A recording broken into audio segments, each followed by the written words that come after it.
രാമ രാമ ഹരി ഹരി ഹരേ കൃഷ്ണ കൃഷ്ണ കൃഷ്ണ ഹരേ ഹരേ ഹരേ രാമ രാമ രാമ ഹരേ ഹരേ ഹരേ കൃഷ്ണ കൃഷ്ണ കൃഷ്ണ ഹരേ ഹരേ ഹരേ രാമ രാമ രാമ ഹരേ ഹരേ കൃഷ്ണ മാതാജി. ഹരേ കൃഷ്ണ മാതാജി. ഹരേ കൃഷ്ണ. പ്രണാമം മാതാജി. ഹരേ കൃഷ്ണ ഹരേ കൃഷ്ണ ഹരേ കൃഷ്ണ ഹരേ കൃഷ്ണ കൃഷ്ണ കൃഷ്ണ ഹരേ ഹരേ ഹരേ രാമ രാമ രാമ ഹരേ ഹരേ ഹരേ. ഹരേ കൃഷ്ണ. ശ്രീ ശ്രീരാധ ഗോവിന്ദന്റെ പേരിലുള്ള ഭാഗവതം പഠനത്തിലേക്ക് എല്ലാവർക്കും സ്വാഗതം. ഓമജ്ഞാനതിമിരാന്തസ്യ ജ്ഞാനാഞ്ജനശലാകയാ ചക്ഷുരുന്മീലിതം യേന തസ്മൈ ശ്രീഗുരവേ നമഃ. ശ്രീചൈതന്യമനോഭീഷ്ടം സ്ഥാപിതം യേന ഭൂതലേ സ്വയം രൂപ കഥാ മഹ്യം ദദാന്തി സ്വപദാന്തികം വന്ദേഹം ശ്രീഗുരോ ശ്രീയുധപദകമലം ശ്രീഗുരും വൈഷ്ണവാംച ശ്രീരൂപം സാഗ്രജാതം സാഗണരഘുനാഥാന്വിതം താം സജീവം സാദ്വൈതം സാവധൂതം പരിജനസഹിതം ശ്രീകൃഷ്ണ ചൈതന്യദേവം ശ്രീരാധാ കൃഷ്ണപാദാൻ സഗണലളിത ശ്രീവിശാഖാനിധം ഹേ കൃഷ്ണ കരുണാ സിന്ധു ദീനബന്ധോ ജഗത്പദേ ഗോപേശ ഗോപികാ കാന്ത രാധാ കാന്ത നമോസ്തുതേ തപ്തകാഞ്ചന ഗൗരാംഗീ രാധേ വൃന്ദാവനേശ്വരി വൃഷഭാനുസുതേ ദേവി പ്രണമാമി ഹരിപ്രിയേ വാഞ്ചാകൽപതരൂപ്യശ്ച കൃപാ സിന്ധുഭ്യേവ ച പതിതാനാം പാവനേഭ്യോ വൈഷ്ണവേഭ്യോ നമോ നമഃ. നമാം വിഷ്ണുപാദായ കൃഷ്ണപ്രേഷ്ഠായ ഭൂതലേ ശ്രീമതേ ഭക്തിവേദാന്ത സ്വാമിൻ ഇതി നാമിനെ നമസ്തേ സാരസ്വതേ ദേവേ ഗൗരവാണി പ്രചാരിണി നിർവിശേഷ ശൂന്യവാദി പാശ്ചാത്യദേശധാരിണി. നമാം വിഷ്ണുപാദായ കൃഷ്ണപ്രേഷ്ഠായ ഭൂതലേ ശ്രീമതേ ജയപതാക സ്വാമിൻ ഇതി നാമിനെ നമ ആചാര്യപാദായ നിതായ കൃപപ്രദായിനെ ഗൗരകഥാദാമതായ നഗരഗ്രാമതാരിണി. നാരായണം നമസ്കൃപ്യാം നരം ചൈവ നരോത്തമം ദേവീം സരസ്വതിം വ്യാസം തതോ ജയമുദീരയത്. നഷ്ടപ്രായേഷു ഭദ്രേഷു നിത്യം ഭാഗവത സേവയാ ഭഗവതിർ ഉത്തമ ശ്ലോകേ ഭക്തിർഭവതി നൈഷ്ഠികി. ജയ ശ്രീകൃഷ്ണ ചൈതന്യ പ്രഭോ നിത്യാനന്ദ ശ്രീ അദ്വൈത ഗദാധര ശ്രീവാസാദി ഗൗരഭക്തവൃന്ദ. ഹരേ കൃഷ്ണ കൃഷ്ണ കൃഷ്ണ ഹരേ ഹരേ ഹരേ രാമ രാമ രാമ ഹരേ ഹരേ. ഹരേ കൃഷ്ണ. ഹരേ കൃഷ്ണ മാതാജി. പ്രണാമം മാതാജി. ഹരേ കൃഷ്ണ. പ്രണാമം മാതാജി. ഹരേ കൃഷ്ണ. നമ്മള് 26ാമത്തെ ശ്ലോകം. ഇനി 27ാമത്തെ ശ്ലോകല്ലേ? 27ആണല്ലേ. അപ്പൊ ഇതിനു മുമ്പ് എന്താണ് ആ മുനിയുടെ അവസ്ഥ, എന്താണ് രാജാവിന്റെ അവസ്ഥ എന്നുള്ളതാണ് നമ്മൾ പറഞ്ഞത്. മുനി എന്ന് പറയുന്നത് ബ്രഹ്മഭൂത അവസ്ഥയിലായിരുന്നു. അപ്പൊ ചുറ്റും നടക്കുന്നത് ഒന്നും അറിയാത്ത ഒരു അവസ്ഥയിലാണ് അല്ലേ, പൂർണ്ണമായ ധ്യാനത്തിലാണ് ഉണ്ടായിരുന്നത്. എന്നാൽ രാജാവോ ഭഗവാന്റെ ആ യോഗമായിൽ പെട്ട് കഴിഞ്ഞിട്ടുള്ള വിശപ്പും ദാഹവും സഹിക്കാൻ പറ്റാത്ത ഒരു അവസ്ഥയിലാണ് ആരുള്ളത്? പരീക്ഷിത് മഹാരാജാവ് ഉള്ളത് അല്ലേ. പിന്നെ ശ്ലോകം 27. ഓം നമോ ഭഗവതേ വാസുദേവായ, ഓം നമോ ഭഗവതേ വാസുദേവായ, ഓം നമോ ഭഗവതേ വാസുദേവായ. ചൊല്ലിക്കോളൂ. ഭഗവതേ വാസുദേവായ, ഓം നമോ ഭഗവതേ വാസുദേവായ, നമോ ഭഗവതേ വാസുദേവായ. നിങ്ങൾക്ക് ക്ലിയർ ആയിട്ട് കാണാൻ പറ്റുന്നുണ്ടോ ഇങ്ങനെ വെക്കുമ്പോ? ഉണ്ട്, കാണുന്നുണ്ട്. ചൊല്ലിക്കോളൂ.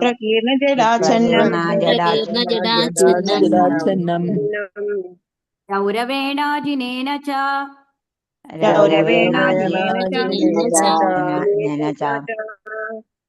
വിശുഷ്യാതാലുരു ഉദകം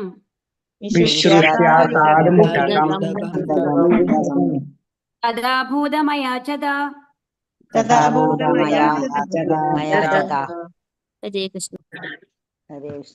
പ്രകീർണ, സർവം പ്രകീർണമായ. ജഡ ആച്ഛന്നം, ജഡാധാരി. രൗരവേണ, മാനിന്റെ തോലാൽ. അജിനേന, തോലാൽ. ച വിശുഷ്യത്, വരണ്ട. താലുഹു, അണ്ണാക്ക്. ഉദകം, ജലം. തഥാഭൂതം, ആ അവസ്ഥയിൽ. അയാചത, ആരാഞ്ഞു. വിവർത്തനം. ശ്രീല പ്രഭുപാദിക്ക് ജയ്. ധ്യാന നിമഗ്നനായ ഋഷി മാൻതോൽ ധരിച്ച് ജട കെട്ടിയ നീണ്ട മുടി ദേഹം ആസകലം ചിതറിയ നിലയിൽ കാണപ്പെട്ടു. ദാഹിച്ച് തൊണ്ട വരണ്ട രാജാവ് അദ്ദേഹത്തോട് ജലം ആവശ്യപ്പെട്ടു.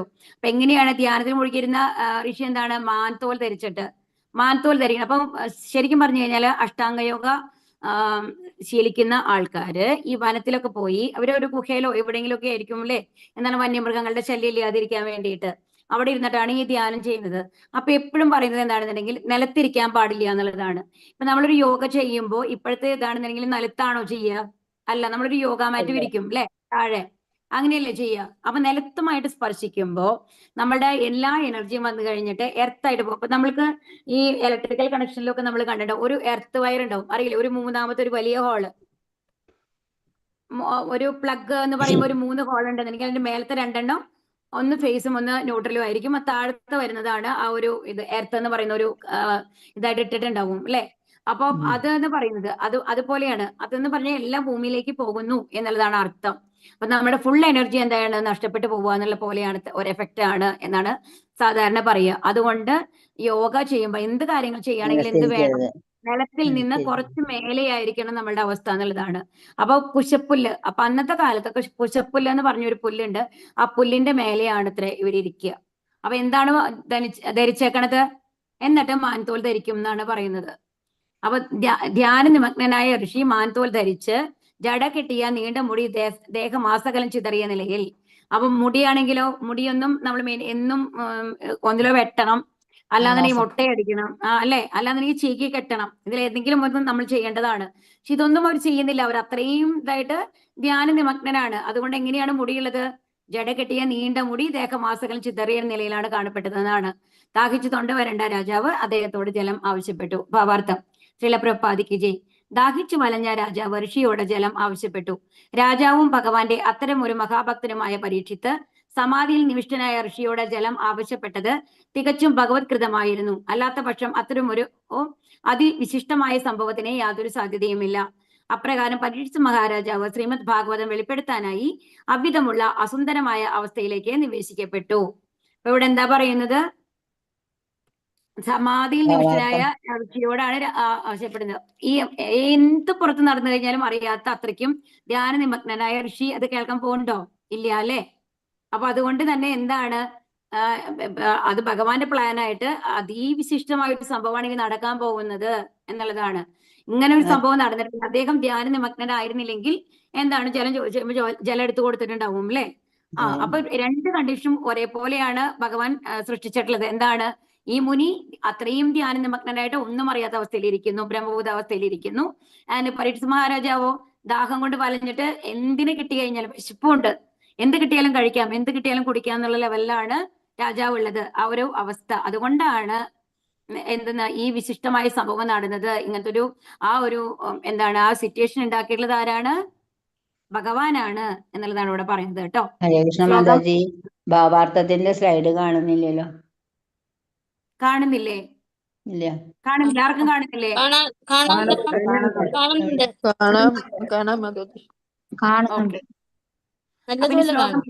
അത് 28-ലായിരുന്നു എന്റെ മാതാജി. അതാണ്. ഹരേ കൃഷ്ണ.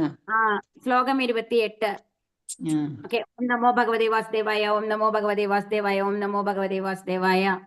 ഓം നമോ ഭഗവതേ വാസുദേവായ, ഓം നമോ ഭഗവതേ വാസുദേവായ, ഭഗവതേ വാസുദേവായ. അലബ്ധ തൃണഭൂമ്യാദിർ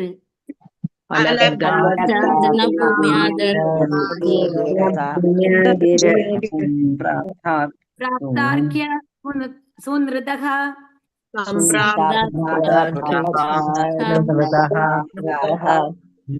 അവജ്ഞാതാമിവാത്മാനം മന്യമാനശ്ച കോപഃ. ഹരേ കൃഷ്ണ. അലബ്ധ ലഭിക്കാത്തതിനാൽ, തൃണ പുല്ലുകൊണ്ട് നിർമ്മിച്ച ഇരിപ്പിടം, ഭൂമി, സ്ഥലം, ആദിഹി മുതലായവ അസംപ്രാപ്ത ഉചിതമായ രീതിയിൽ സ്വീകരിക്കപ്പെടാത്തതിനാൽ, ആദിത്യോപചാരപൂർവകമായ ജലം, സുനൃതഃ മധുഭാഷണങ്ങൾ, അവജ്ഞാതം അപ്രകാരം അവഗണിക്കപ്പെടുകയാൽ, അതുപോലെ ആത്മാനം സ്വയം, മന്യമാനക അതുപോലെ വിചാരിച്ച്, ചുകോപ കോപാകുലനായി തീർന്നു, അത്തരത്തിൽ. വിവർത്തനം. ശ്രീല പ്രഭുപാദിക്ക് ജയ്. തന്നെ ആദിത്യ മര്യാദയോടെ സ്വീകരിച്ച് ആനയിച്ച് സ്ഥാനവും ഇരിപ്പിടവും നൽകി ഉപവിഷ്ടനാക്കി ആദിത്യോപചാരപൂർവകമായ ജലം നൽകി മധുരഭാഷണം ചെയ്യാത്തത് അപമാനിക്കുന്നതിനായാണെന്ന് സ്വയം ചിന്തിച്ച് രാജാവ് കോപാകുലനായി തീർന്നു. അപ്പൊ സാധാരണ ഗതിയിൽ ഒരു രാജാവിനെ കാണുമ്പോ എന്താ ചെയ്യുക? രാജാവിന് അത്രയും ബഹുമാനത്തോട് കൂടിയിട്ട് ആദിത്യ നമ്മൾ മര്യാദ കൊടുക്കും. നമ്മുടെ വീട്ടിലെ ആദിത്യ ഒരു മര്യാദ കൊടുത്ത് മുഖ്യമന്ത്രിയോ പ്രധാനമന്ത്രിയോ ആരെങ്കിലും വരികയാണെന്നുണ്ടെങ്കിൽ നമ്മൾ എന്താ ചെയ്യുക? ആദിത്യ മര്യാദപൂർവ്വം മര്യാദ ചെയ്യണമല്ലേ? ആദ്യം തന്നെ അവരോട് ഇരിക്കാൻ പറയും, അവർ നല്ലൊരു ഇരിപ്പിടം കൊടുക്കും. അതുപോലെ തന്നെ അത് കഴിഞ്ഞു കഴിഞ്ഞിട്ട് എന്ത് ചെയ്യുന്നുണ്ടെങ്കിൽ അവർക്ക് വന്നു കഴിഞ്ഞിട്ട് ഒരു ജലം എന്തെങ്കിലും നമ്മൾ കൊടുക്കും അല്ലെ? ഒന്നിലോ വന്നു കഴിഞ്ഞിട്ട് എന്ത് ഒരു നമ്മളുടെ നാട്ടിലൊക്കെ സാധാരണ ഒരു വെള്ളം കൊണ്ടുവന്ന് കൊടുക്കാം, അല്ലെങ്കിൽ ഒരു നാരങ്ങ വെള്ളം അങ്ങനെ എന്തെങ്കിലും കൊണ്ടു കൊടുക്കാം, അല്ലെങ്കിൽ കരിക്കിന്റെ വെള്ളം അങ്ങനെ എന്തെങ്കിലുമൊക്കെ കൊടുത്തു കഴിഞ്ഞിട്ട് നമ്മൾ ആദ്യം ഒരു ജലം അവർക്ക് കൊടുക്കും. അത് കഴിഞ്ഞിട്ട് പിന്നെ ഭക്ഷിക്കാനുള്ള എന്തെങ്കിലും സാധനങ്ങൾ നമ്മൾ കൊടുക്കും. അങ്ങനെയൊക്കെയാണ് നമ്മൾ സ്വീകരിക്കുക അല്ലെ?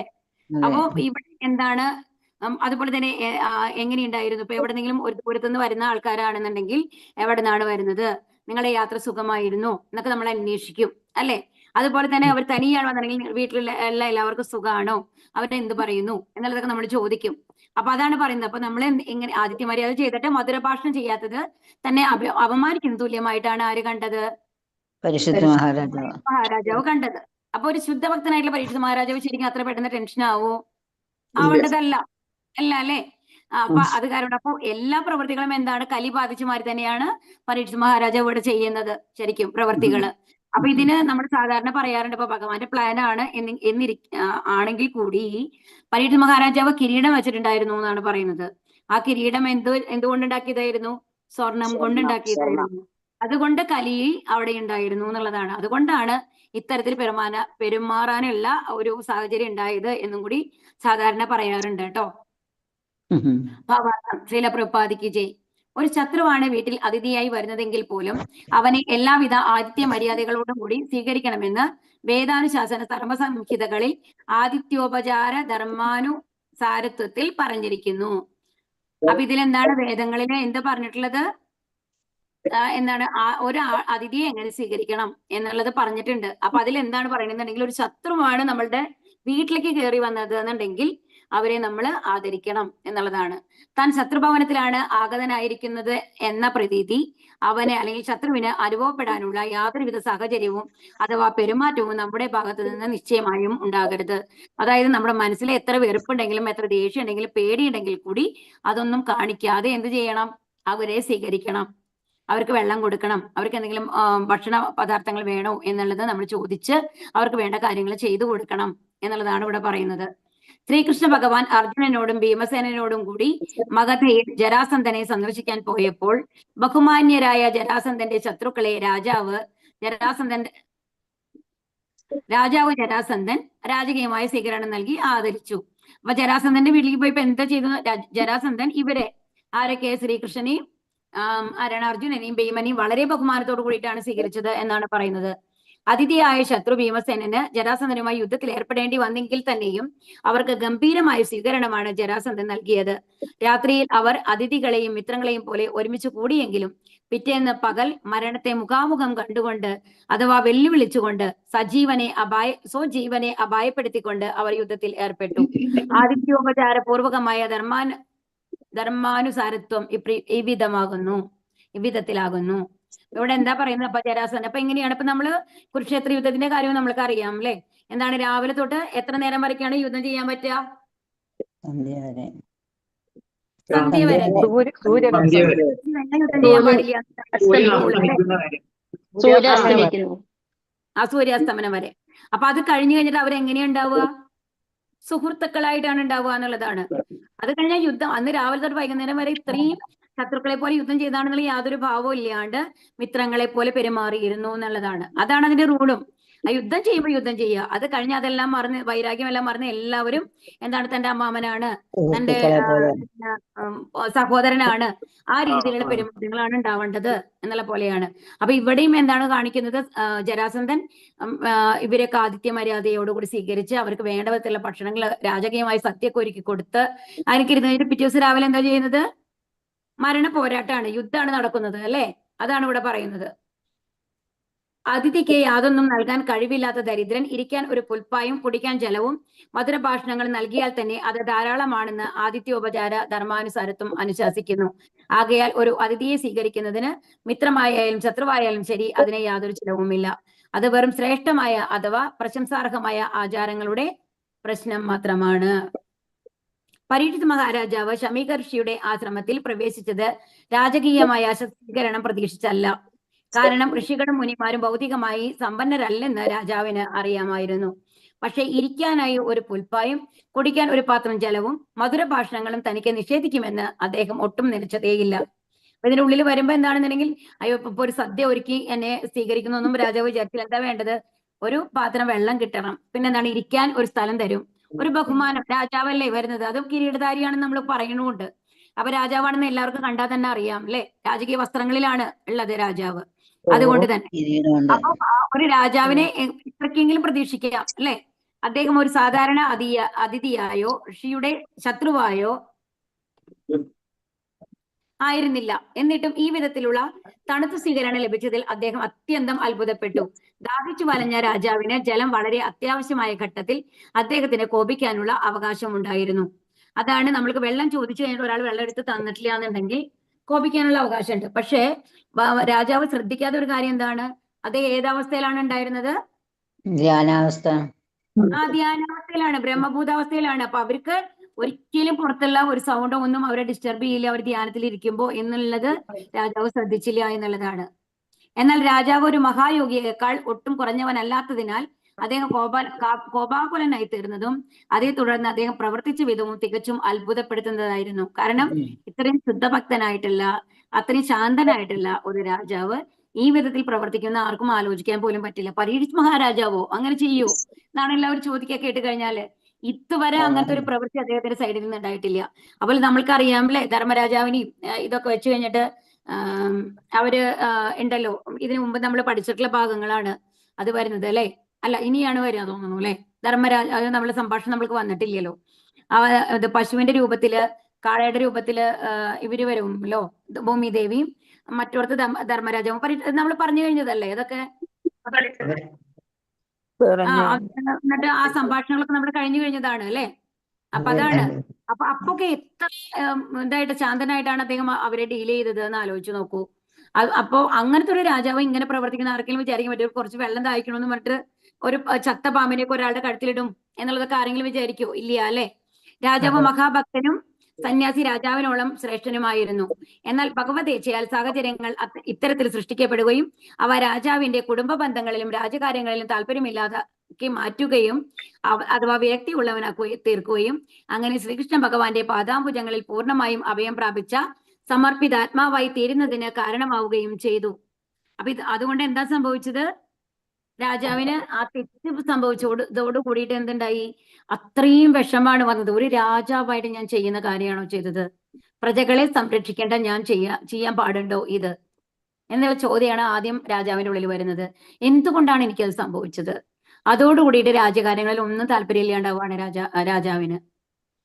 ഞാൻ അത്രയും അധപ്പതിച്ചവനാണ്, ഒരു രാജാവാനായിട്ട് ഒരു യോഗ്യതയില്ല എന്നുള്ള രീതിയിലാണ് പരീക്ഷിത് മഹാരാജാവ് സ്വയം കാണുന്നത് ആ സമയത്ത്.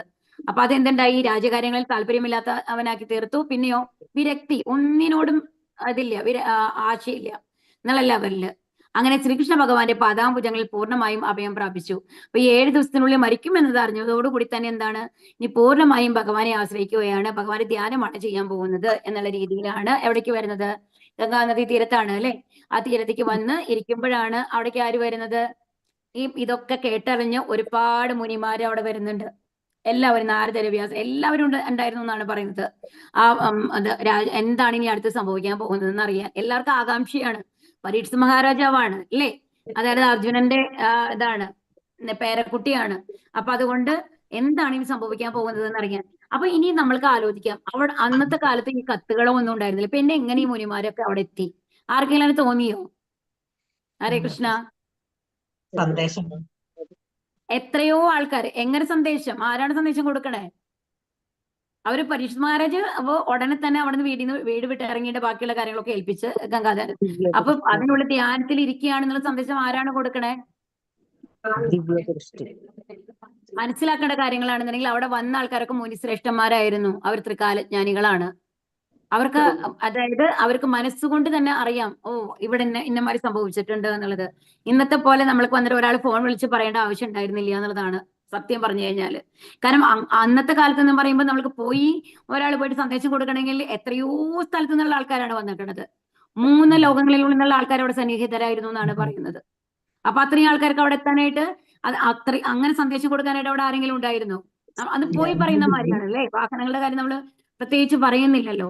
അപ്പൊ മിക്കവാറും അവിടെ വന്ന ആൾക്കാർ മുഴുവൻ എന്താണ് മുനിശ്രേഷ്ഠന്മാരായിരുന്നു. അവരൊക്കെ എങ്ങനെയാണ് അറിയുന്നത്? അവരുടെ മനസ്സിൽ തന്നെ അവർക്ക് അറിയാനുള്ള ജ്ഞാനികൾ എന്നൊക്കെ പറയില്ലേ, അങ്ങനെ ആ മനസ്സിൽ തന്നെ അറിയാനുള്ള കഴിവുണ്ടായിരുന്നു. അതുകൊണ്ടാണ് അവരെല്ലാവരും അവിടെ വന്നു പെട്ടിട്ടുള്ളത്. എന്നാൽ എന്താണ് അടുത്തത് സംഭവിക്കുന്നത് എന്ന് അറിയാൻ വേണ്ടിയിട്ട്. ഭഗവത് ഭക്തർ സദാ ഭഗവാന്റെ സംരക്ഷണത്തിലാണ്. ആകയാൽ ഏത് സാഹചര്യത്തിലും പരാജയത്തിലായാലും വിജയത്തിലായാലും ഭക്തരുടെ പരമ മാർഗദർശി ഭഗവാനാകുന്നു. ആകയാൽ പരിശുദ്ധ ഭഗവത് ഭക്തർ എല്ലാ പരാജയങ്ങളെയും അഥവാ ക്ലേശങ്ങളെയും ഭഗവാന്റെ അനുഗ്രഹങ്ങളായി സ്വീകരിക്കുന്നു. അപ്പൊ ഭഗവത് ഭക്തരെ എല്ലാം എന്തായിട്ടാണ് കാണുന്നത്? ഭഗവാന്റെ അനുഗ്രഹമായിട്ട്. ഇതിന് ഉദാഹരണമായിട്ട് നമ്മൾ ഇന്നലെ പറഞ്ഞ ശ്ലോകം ഏതാണ്?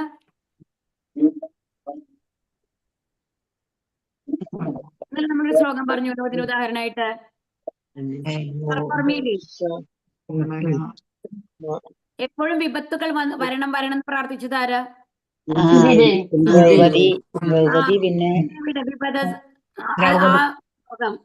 ആ ശ്ലോകം നമ്മൾക്ക് ഉദാഹരണമായിട്ട് പറയാം. അതുപോലെ തന്നെ നമ്മൾ ഇന്നലെ ചൈതന്യ ചരിതാമൃതത്തിലെ ഒരു ശ്ലോകം നമ്മൾ പറഞ്ഞിട്ടുണ്ടായിരുന്നു അല്ലെ? ഈ ശ്ലോകങ്ങളൊക്കെ നമ്മൾക്ക് ഇതിനു വേണ്ടി, അതായത് പരിശുദ്ധ ഭഗവത് ഭക്തർ എന്താണ് കാണുന്നത്? അവരൊരിക്കലും നമ്മള് എന്താണ് ഒരു മുക്തി ഒന്നും പ്രതീക്ഷിക്കില്ല എന്നാണ് പറയുന്നത്. എത്ര തരത്തിലുള്ള മുക്തികളാണുള്ളത്? ആർക്കെങ്കിലും ഓർമ്മയുണ്ടോ? 5 തരം. ഈ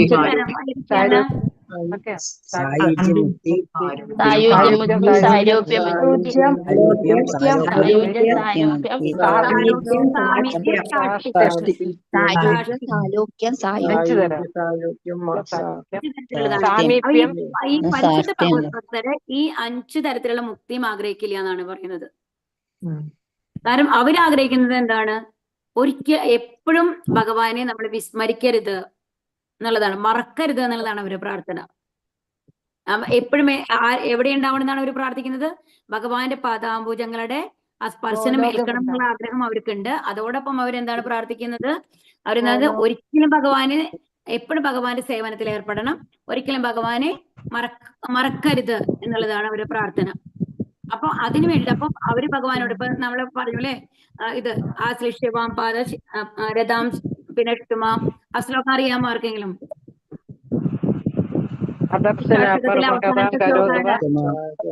അറിയാമോ? അതെ, ശിഷ്ടാഷ്ട അവസാന ശ്ലോകം. അപ്പൊ അതിനെന്താ പറയുന്നത്? ഭഗവാൻ അപ്പൊ അവരെന്താ, ഒരു പരിശുദ്ധ ഭക്തൻ എന്താണ് പ്രാർത്ഥിക്കുന്നത്? അതായത് എന്നെ എവിടെ വെച്ചാലും, എനിക്ക് ഏത് തരത്തിലുള്ള സിറ്റുവേഷൻ തന്നാലും കുഴപ്പമില്ല, ഞാൻ നരകത്തിലായാലും കുഴപ്പമില്ല, ഞാൻ സ്വർഗത്തിലായാലും കുഴപ്പമില്ല, ഞാൻ ഭൂമിയിലായാലും കുഴപ്പമില്ല, എവിടെ ഇരുന്നാലും കുഴപ്പമില്ല. എന്താണ് വേണ്ടത്? എപ്പോഴും അങ്ങയുടെ സ്മരണ ഉണ്ടാവണം. ഭക്തി മാത്രമാണ് അവർ പ്രതീക്ഷിക്കുന്നത്. ഭക്തിയുടെ സേവനങ്ങളാണ്. ആക്ച്വലി ഭക്തി എന്ന് പറഞ്ഞാൽ ഭക്തിയുടെ സേവനങ്ങളാണ്. ഭഗവാനെ സേവിച്ചുകൊണ്ടിരിക്കണം എന്നുള്ളതാണ് അവരാഗ്രഹം എപ്പോഴും വരുന്നത്. അപ്പൊ അങ്ങനെ സേവിക്കുന്ന ആൾക്കാർക്ക് അവർ നരകത്തിലാണെങ്കിലും അവർ എല്ലാത്തിലും എന്തിനെയാണ് കാണുന്നത്? ഭഗവാനെയാണ് കാണുന്നത്. അപ്പൊ ആ ഒരു അവസ്ഥയിലെത്തിയ ആൾക്കാർക്ക് സ്വർഗമായാലും നരകായാലും ഭൂമിയായാലും ഒന്നും വ്യത്യാസം ഉണ്ടാവില്ല എന്നുള്ളതാണ്. അതാണ് പറയുന്നത്. എല്ലാത്തിനെയും, എല്ലാ പരാജയങ്ങളെയും ക്ലേശങ്ങളെയും അവർ എന്തായിട്ടാണ് കാണുന്നത്? ഭഗവാന്റെ അനുഗ്രഹങ്ങളായിട്ടാണ് കാണുന്നത്. ശ്ലോകം 29. ഓം നമോ ഭഗവതേ വാസുദേവായ, ഓം നമോ ഭഗവതേ വാസുദേവായ, ഓം നമോ ഭഗവതേ വാസുദേവായ. ചൊല്ലിക്കോളും കേട്ടോ.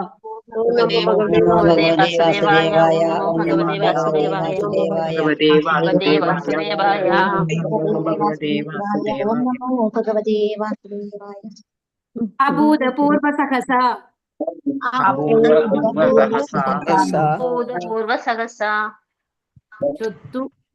ക്ഷുത്രിഭ്യാമർദിതാത്മനഃ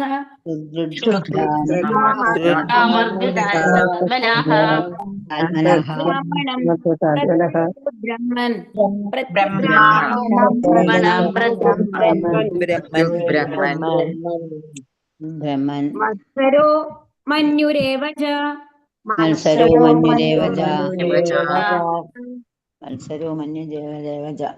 ഹരേ കൃഷ്ണ.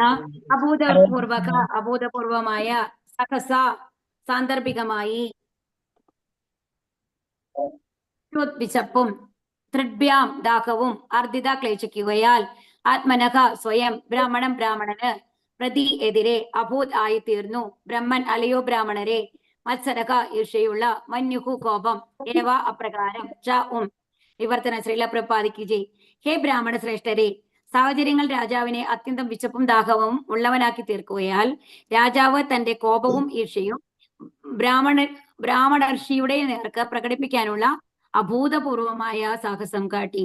എന്താണ് നമ്മൾക്ക് ദേഷ്യം വന്ന് എന്താ സംഭവിക്കുന്നത്? കണ്ണുമൂക്കും കാണൂല, തോന്നിയത് ചെയ്യും.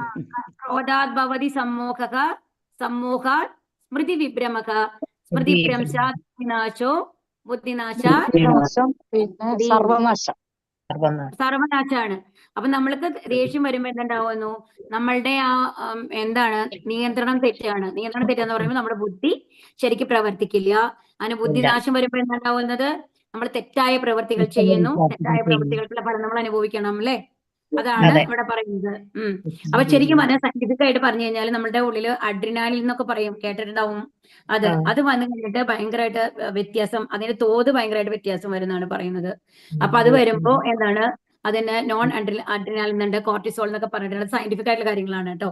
അപ്പോ ഈ കാര്യങ്ങളൊക്കെ അതിന്റെയൊക്കെ ബാലൻസ് തെറ്റുമ്പോൾ നമ്മൾക്ക് എന്തുണ്ടാവുന്നു? നമ്മളുടെ ചിന്താശക്തി നശിക്കുകയാണ്.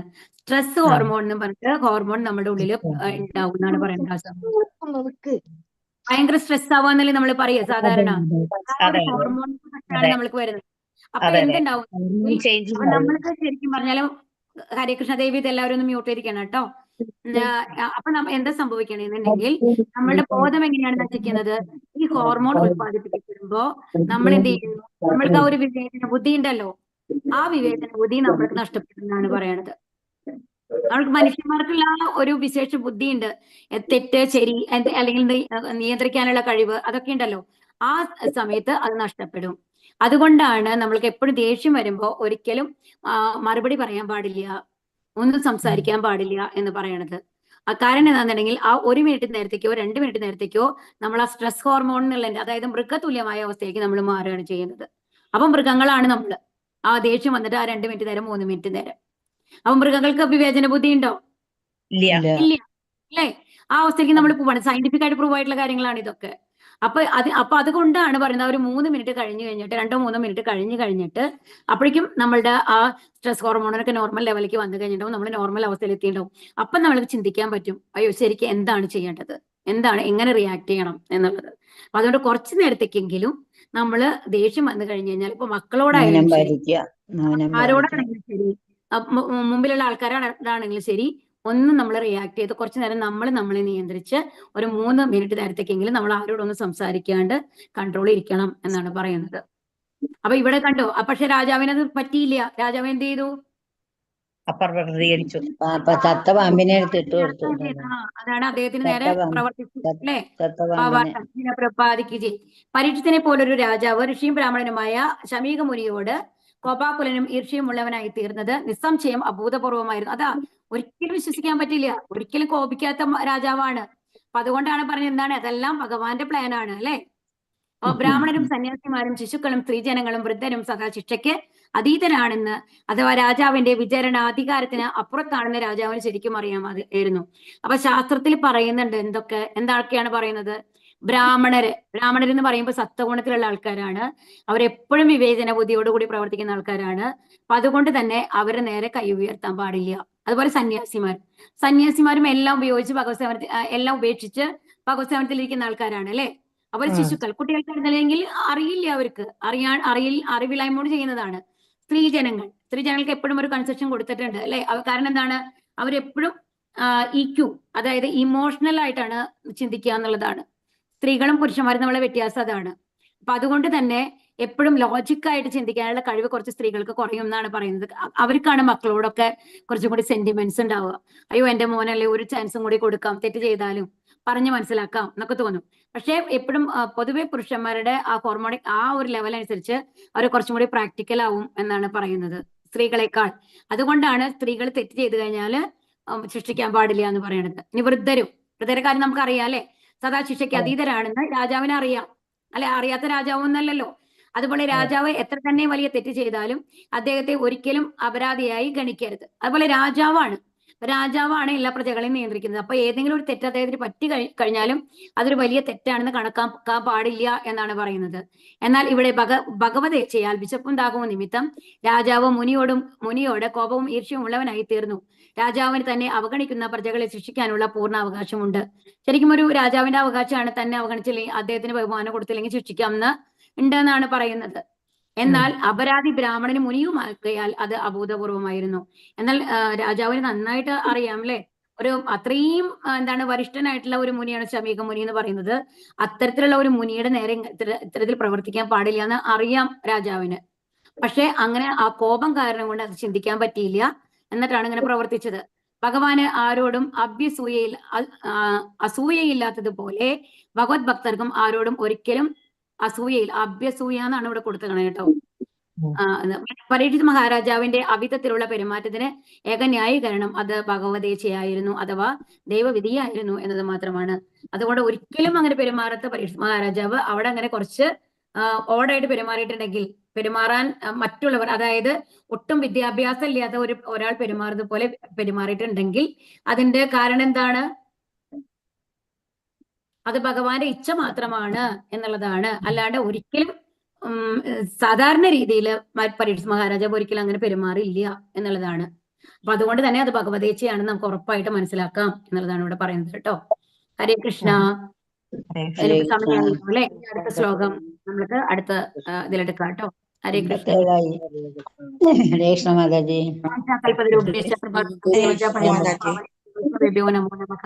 ആനന്ദകോടി വൈഷ്ണവൃന്ദ കി ജയ്. ശ്രീല പ്രഭുപാദ് കി ജയ്. हरे कृष्णा माताजी, प्रणाम माताजी। प्रणाम माताजी, हरे कृष्ण।